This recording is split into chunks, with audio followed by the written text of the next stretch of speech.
এখানে 2 মুঠ মতন ভাত নিয়েছি। একটা দারুণ মজার জিনিস বানাবো। দেখুন ভাতটাকে আমি একটু পেস্ট করে নেব। দেখুন ভাতের পেস্টটা ঠিক এই রকম হয়েছে। হ্যাঁ, আর এখানে আমি একটা গোটা আলু নিয়েছি সেদ্ধ, একটু বড় সাইজের আলু নিয়েছি। এতে দেব টমেটো কিছু কুচি দিয়েছি, একটু অল্প একটু দিয়েছি, ধনে পাতা, দুটো বড় সাইজের পেঁয়াজ দিয়েছি, 1 ইঞ্চি মতন আদা একটু গ্রেট করে নিয়েছি, অর্ধেক লেবু নিয়েছি, এভাবে টুকরো করে নিয়েছি, রসটা বের করতে সুবিধা হবে। 4টে কাঁচা লঙ্কা দিয়েছি, ঝালটা অবশ্যই আপনারা বুঝে ব্যবহার করবেন। এর সঙ্গে আরও দেব আমি একটু কর্নফ্লাওয়ার দেব, একটু ময়দা দেব, আর দেব একটু বেসন, নুন, হলুদ ভালো করে দিয়ে মিক্সড করে নেব। এতে দেব একটু সাদা জিরে দেব আর জোয়ান দেব। এগুলো ভালো করে মিশিয়ে নিয়ে তারপরে ছোট ছোট পকোড়ার আকারে তৈরি করে নেব। দেখতে থাকুন, সঙ্গে থাকুন। রেসিপিগুলো কেমন লাগছে অবশ্যই কমেন্টে জানাবেন। ভালো লাগলে চ্যানেলটি লাইক করবেন, সাবস্ক্রাইব করবেন এবং বেশি করে শেয়ার করবেন। আরও অন্যান্য রেসিপি পাওয়ার জন্য এগিয়ে যেতে সাহায্য করবেন।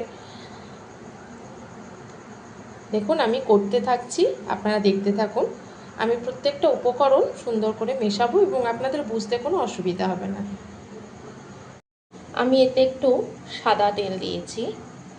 আসলে হয়েছে কি, আজকে এটা করার কথা ছিল না, তো হঠাৎ করে বরের বন্ধুরা আসবেন বললে, তো ওনারাও অনেক দিন আসেন না, এবার ঘরে সেরকম সামগ্রী নেই, তাই ভাবলাম যা রয়েছে তাই দিয়ে একটা সুন্দর উপকরণ বানিয়ে দিই। এবার সুন্দর করে আমি এটাকে মেখে নেব। প্রথমে এমনি মাখবো, তারপরে যদি জলের প্রয়োজন হয় তখন আমি জল দেব। রেসিপিটা করে দেখবেন, আশা করছি ভীষণ ভালো লাগবে।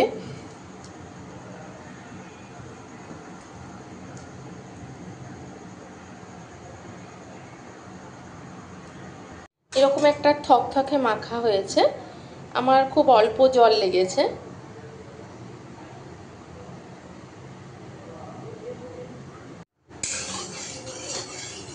তেলটা গরম হয়ে এসেছে।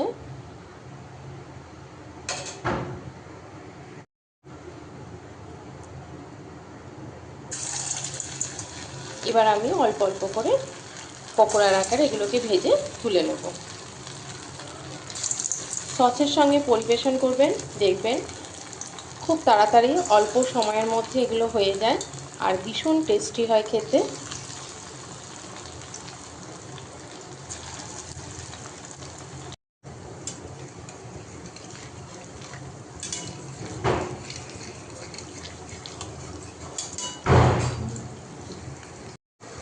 পকোড়াগুলো খুব সুন্দর ফুলে উঠেছে।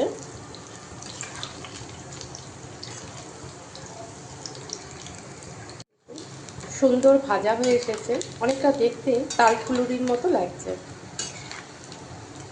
বেশ বড় বড় হয়েছে, আর দেখুন চাপলেই বোঝা যাচ্ছে খুব সফট হয়েছে।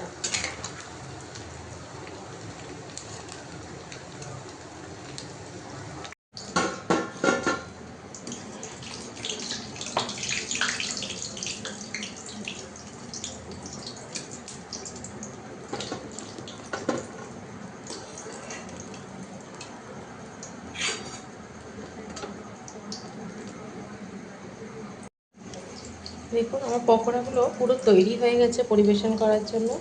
কেমন নরম হয়েছে আপনারা দেখলেই বুঝতে পারছেন, আর ভীষণ টেস্টি হয়েছে খেতে।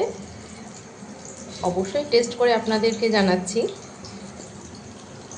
তো চ্যানেলটিকে সাবস্ক্রাইব করে রাখবেন, আর রেসিপিগুলো কেমন লাগছে অবশ্যই কমেন্টে জানাবেন, কারণ আপনারা কমেন্ট না করলে আমরা উৎসাহিত হব কি করে।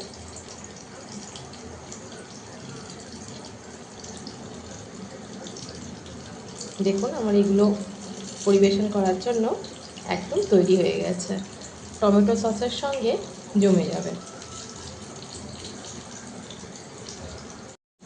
আমি আমার মতন করে করার চেষ্টা করেছি, আপনারা যদি চান তাতে এতে অন্য কিছুও মেশাতে পারেন, ডিম দিতে পারেন, হ্যাঁ, কিংবা চিকেনও দিতে পারেন কিমা করে, সেটাও খুব ভালো লাগবে।